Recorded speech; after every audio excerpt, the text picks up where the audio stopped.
Hi, I'm Saad, CEO and co-founder of Citelighter. I'm Jokl, COO and co-founder of Citelighter.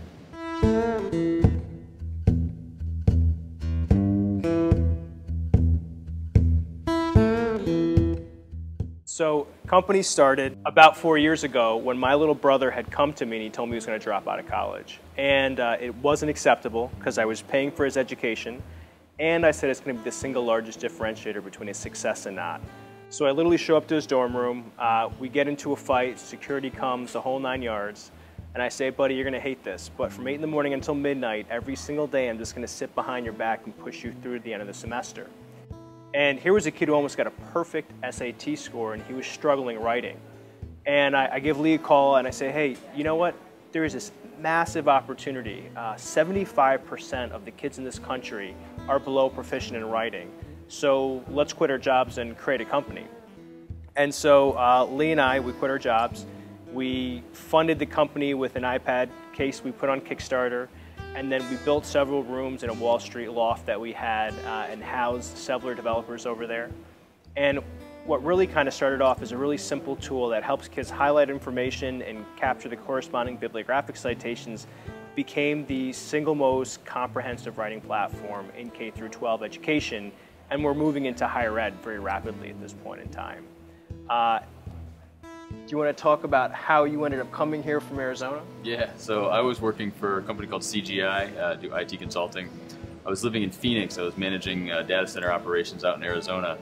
And my wife had not yet, after I convinced her that I was going to quit my job and have no income, which turned out quite a while, I also was saying that I was going to leave her in Arizona so that I could go live on Saad's floor on an air mattress for 4 months while she looked for a job in Manhattan, and we got all of our affairs in order to move across the country in a U-Haul van.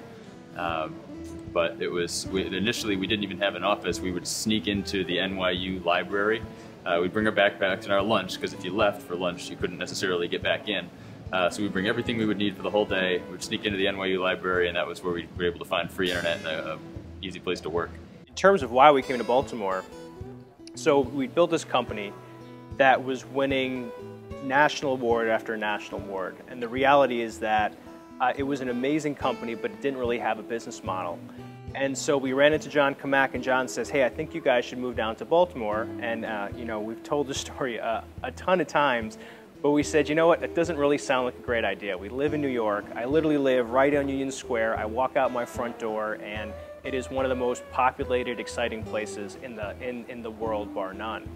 And then so he goes on to tell us about Baltimore, and it's really an exciting story. The first part is you got an 18-year-old kid who sells his first company to Blue Cross Blue Shield, takes the money that he earns, buys a struggling tutoring franchise that then becomes Sylvan, takes it public when he's 24, spins 5 businesses off it in education that become major players, and then spots the largest international arbitrage opportunity, and then creates what is Laureate, which is now the largest education company in the world.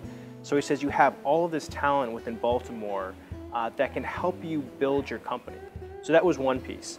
Then you get the second piece, is which you get all of these teachers who are leaving the classroom right now, and they're starting their companies because they realize change needs to be made within the classroom. And then the third part of it is we ran into a guy named Frank Bonsall III, whose father, Frank Bonsall Jr., created one of the largest venture firm capitals in the world, bar none.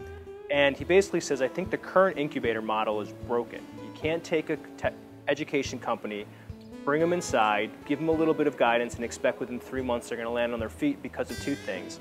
The sales cycle is long, and you have to prove efficacy with students, which generally takes 12 to 18 months.